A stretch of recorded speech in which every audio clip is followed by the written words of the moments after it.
have a client that I discussed my father wounds with as an example for them, as a guide and as a template for what they have to face and release. One of the things that I shared with this client was when my father used to make promises to me and he did not keep them. And in those moments, I used to feel less than, I didn't feel important, I didn't feel valuable enough.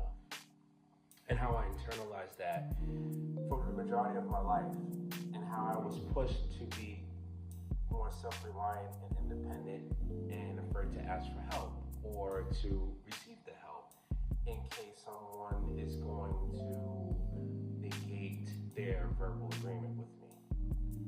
So fast forwarding into now and how I may be showing up to other people without unintentionally realizing that I'm doing it. I made some promises to people that were close to me. And in those days and in those moments, forgetting that I made a certain agreement. No excuses for it, even though I was busy and I was handling other things and focusing on other issues that were important. And some emergency situations would happen.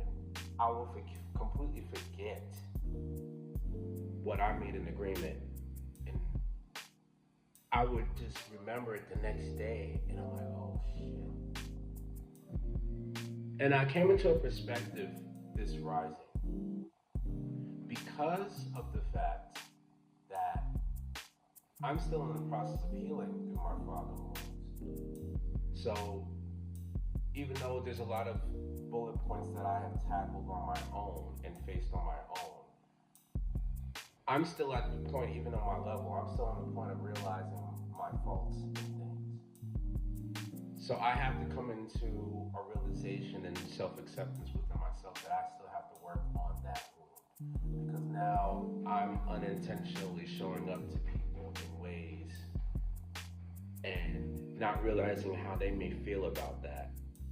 So even though it is an unintentional act, I still have to hold myself accountable.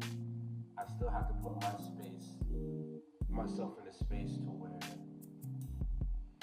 I still have a lot of work to do. And to assure that I'm doing this, I'm putting it out here all on Front Street. Because I want people to realize that even those who have done a lot of work, it doesn't make them perfect, it doesn't make them untouchable, and it is okay to put yourself in a space of public accountability. And it is imperative that when it comes down to you making a promise to someone, to show up in a certain way, to follow it through. Because you don't know how that person may internalize that. Just like how when I was a kid, how I internalized that and how that affected me. So I say this all to say, self-accountability, self-acceptance, and in the realization of that, and now realizing that perhaps my father didn't do that on purpose. Because for so long I used to be angry at him for it, but now I'm seeing that perhaps in certain scenarios, yes, he could have called, yes, he could have kept me updated, but I'm realizing that he's dealing with the same thing I'm dealing with. And that is the turning page, the turning point of this. So now I have to follow it up with change behavior. So no one's exempt. So you may come across a situation in your healing journey to where you have to look at yourself, and then you have to look at that person, the source of the matter, the source of the issue or the trauma.